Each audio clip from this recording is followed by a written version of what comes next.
What's up, TapX Nation? It is TapX Retro back again on the mic today. So what you guys are looking at here is yet again another gameplay by TapXstudios. I seem to be commentating all his gameplays recently.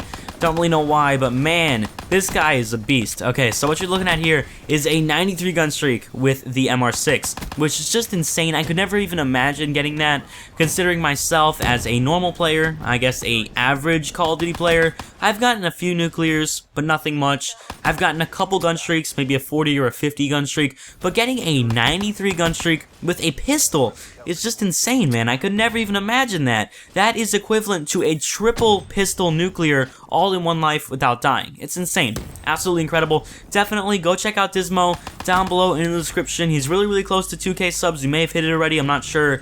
But either way, go over, check his channel out down below. You guys will not be disappointed. Fantastic player and a fantastic content creator. Also, if you guys do enjoy the commentary, my link is down below there as well. I'm really close to 1,300. So if you guys want to help any of us out, feel free. Links down below. So there's a few things I want to discuss today, but this is mainly going to revolve around Call of Duty XP. And for those of you guys who haven't heard of it, you may have been living under a rock. I'm not too sure. But this news actually came out earlier in June, I believe. So around 2 months ago. Man, this summer has gone by fast. Jesus. But dude, this summer has gone by fast. But anyways, as I said, this was announced in June, and this event is going to showcase the first Infinite Warfare multiplayer gameplay we will see, which is going to be pretty cool. I'm honestly excited for the game. I'm excited for every Call of Duty. I've given up fighting the COD cycle or the COD system, whatever you want to call it. I've given up fighting it. I've given up. I'm tired of it, dude. I'm tired of it.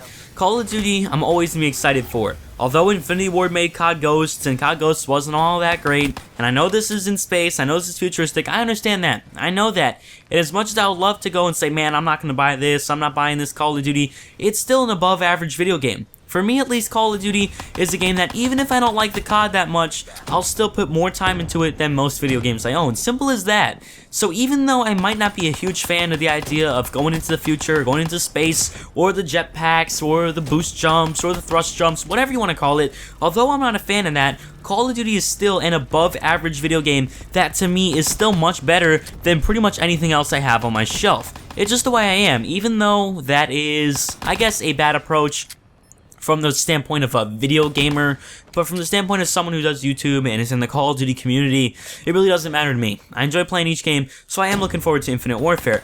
But however, what I think actually is a good thing here, what I think actually might expand the life cycle of this game, I'm not sure, but hopefully this will expand the life cycle of the game a little bit. What we're seeing here is a game that we have not seen pretty much any footage of. I mean, they've shown a couple campaign clips, but pretty much no footage up until mid-September, which is going to be very good, because the way I look at it here, Black Ops 3 could have lasted much longer. It could have lived a much longer life had the game itself not actually had a beta back in August. Around this time, actually last year was when we got a beta for Black Ops 3, which was pretty interesting. We hadn't seen that since World at War back in 2008. And with Black Ops 3, Treyarch had a lot of redeeming to do. Of course, Call of Duty Ghosts, I personally thought it was alright, but a lot of people hated it. Advanced Warfare absolutely hated it, included a lot of people. You know, there was a lot of, I guess, bad blood between the COD fans and the COD developers and the publishers and Activision and all this stuff. There was a lot of bad blood there.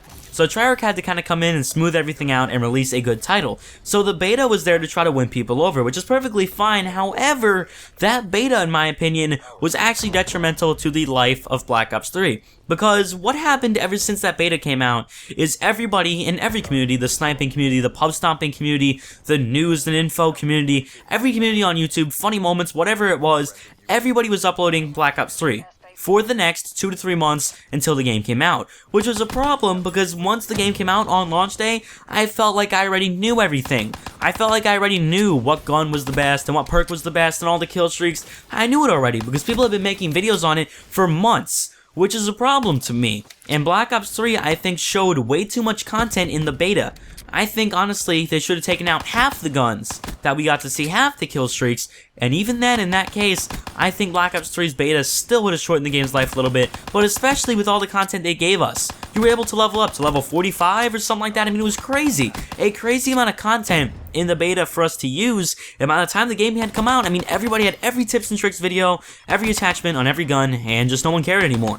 So that was a concern to me, and hopefully here with Infinite Warfare, this will catch us all by surprise. That, I think, is the only thing that might save this game on YouTube, at least. If this game catches us off guard and we have to learn stuff, we actually have to go out and do a little adventuring in Infinite Warfare ourselves. This time, hopefully, once the game launches, nobody will have known all the things there is to know about Infinite Warfare. That's at least what I'm hoping, but I actually am very interesting, and I'm actually very intrigued to see what they will show here on Call of Duty XP in a couple weeks. Let me know down below in the comments, guys, what you think about this. Are you excited for COD XP, or do you not really care? Are you only looking for COD 4, or are you not buying anything? Let me know down below in the comments. Thank you guys so much for watching. As always, we really do appreciate it over here, over at TapX. If you guys did enjoy the gameplay, again, Dismo down below, and the commentary, Retro, myself, I'm down below in the description as well. Thank you guys so much for watching. I will see you all on the next one.